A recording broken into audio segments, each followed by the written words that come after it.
I caught your interview with Sa Totoo Lang, and you did say that the opening of the bank account, supposed bank accounts of the VP will be the game changer in the impeachment process. Yes. Kung maalala niyo, Sean, more than a week ago, sabi ng isa sa major parties sa House, yung NUP, hindi sila pipirma, hindi sila sasama sa impeachment ni Vice President Sara kung walang new evidence. And then after a few days, nag-backpedal sila. Sabi nila ay individual conscience na nung mga members nila ang magpapasya.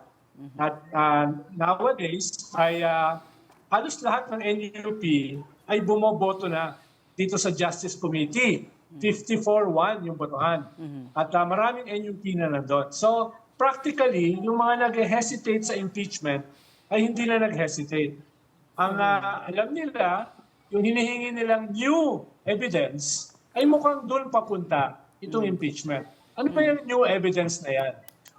Kumpara doon sa last impeachment a year ago, ang bagong evidence ay yung kay Madriaga at saka itong SALN.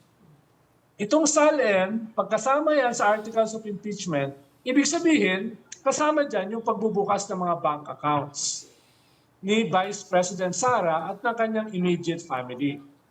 Ang nakukuha ko rin na information ay testify si former Senator Trillanes at si former Deputy Ombudsman Tarandang sa usapin nitong bank accounts. And most probably, baka mag-file sila ng appeal sa AMLA para gawing official yung pagbukas ng mga bank accounts. Kaya tingin ko ito yung mga new evidence na hinihingi ng NUP more than a week ago as the reason kung hindi sila susupport sa impeachment.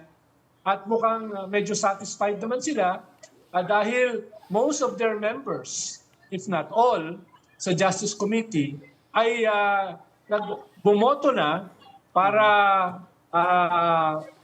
aprubahan in both form and substance yung impeachment ni Sara.